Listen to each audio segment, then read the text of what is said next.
Welcome back. Today we're going to talk about a relatively obscure TV movie from 1971 called Black Noon. Black Noon was directed by Bernard Kowalski. Now, Bernard Kowalski had been directing horror films since the 50s. He started out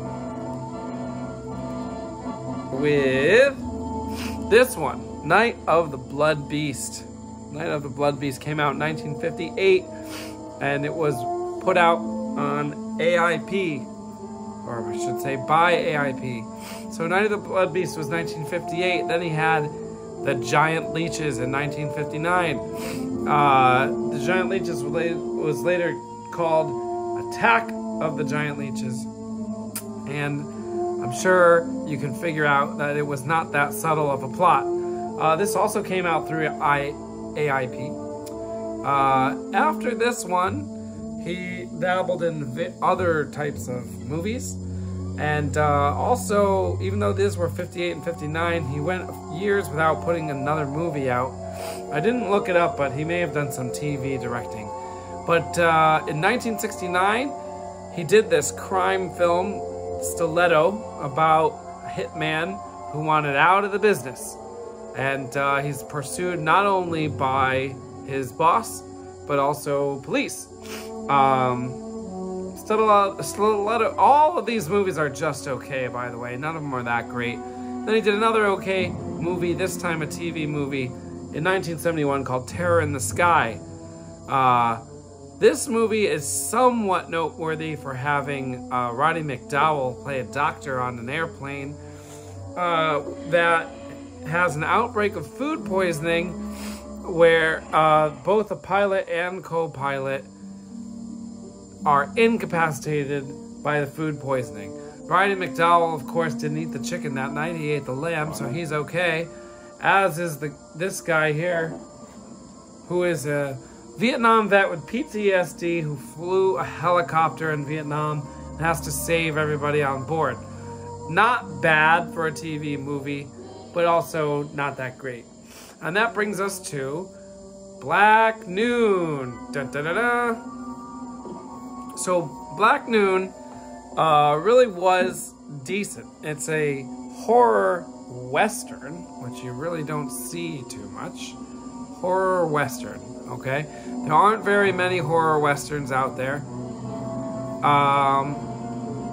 But Black Noon was pretty good. It's about a few people, a man and a woman. The man is a reverend. He is crossing the desert and comes across a western town. The town is populated by people who say they are from Connecticut. They live out in the desert, and for some strange reason, their church had recently burned down, and they also lost their reverend at the time. So they asked this guy to be their new reverend, and he says, well, I'll do it for a while. My wife is sick and she needs somewhere to rest up. So they say, she can rest up here. You can be our temporary reverend. Well, the city, or the town, I should say, is inhabited by, in addition to the regular townspeople, a woman who is mute. She can hear, she can understand, but she cannot speak. So we have a mute woman. We also have a boy who is lame. He cannot walk. And we also have a guy named Moon who shows up periodically, I guess once a week or something like that, to collect money from the townspeople. He's basically doing this under the implication that he's going to harm people if they don't pay up. Actually, early in the film, an old man of the town basically talks disrespectfully to Moon, and Moon kicks him in the chest, knocks him on the ground, lassos his feet, and starts dragging him around. And our hero here, the new reverend, kind of saves the old man from getting killed. Before I say any more about the plot, I will say that this was a pretty good TV movie, probably actually the best TV movie I've seen from 1971 or older.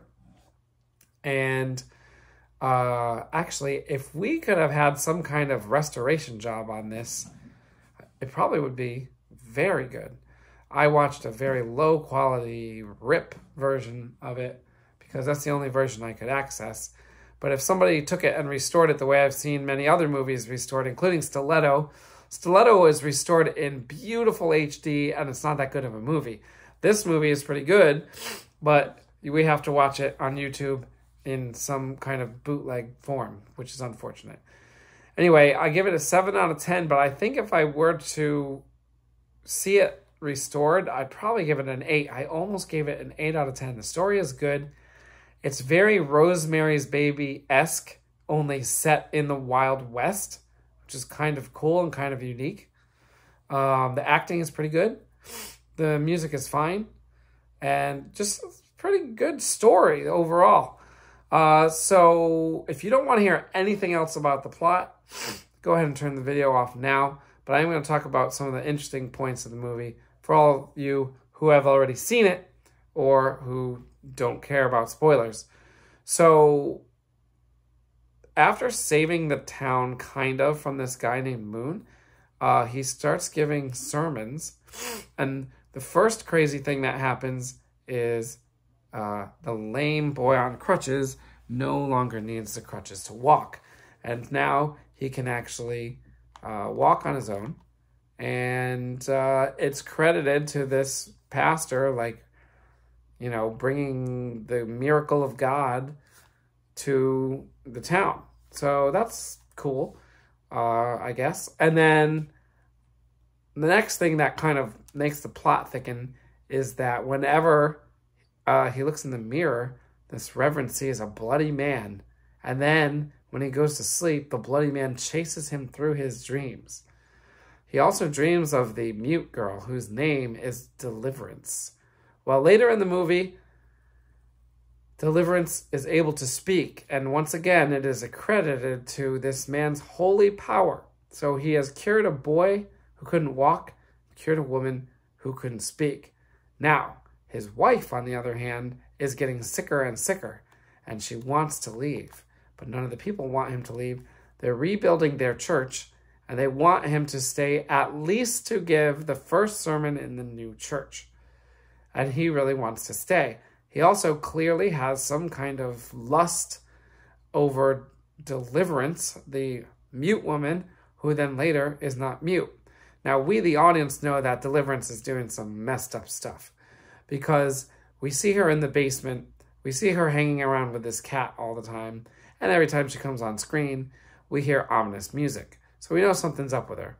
Well, I'm really going to give the major plot twist here now. So if you haven't turned it off yet and you haven't seen the movie yet, maybe you should go watch it. It probably is worth a watch if you don't mind watching something in really poor quality. Anyway, the big plot twist is not only is Deliverance a witch, which we pretty much figured out before, but the entire town is full of witches. And they've been lying about being from Connecticut. And actually, they're from Salem, Massachusetts. They've named their new town Malice, which is Salem spelled backwards. Or Melas, I mean. Melas. So they live in Melas. And that's Salem spelled backwards. And it's a whole bunch of witnesses. And what they need to do in order to maintain their power, whatever power that is they need to keep sacrificing Christian reverends. And what they do is they build a church, and then they put the reverend in there, and then they burn the church with the reverend inside. And they string this dude up by his feet or his ankles, and he's hanging upside down, and they burn the church with him in it. And that's basically the end of the movie. So I would say this is a good movie, especially considering it is a TV movie from the early 70s. Probably the best TV movie from the early 70s there is. Bernard Kowalski is the director, and I didn't put a slide up there because we're going to save this for later, but 2 years later, in 1973, Bernard Kowalski directs his biggest movie, and yes, that is it's just 7 S's is the name, is how the title is spelled. 7, it's SSS, SSSS. I saw that movie years ago. We're talking like 16 years ago I saw that movie, and I liked it a lot. But we have to wait 2 more years in order to really give that one a discussion, but it's the same guy. All right. We'll see you next time. Take care until then.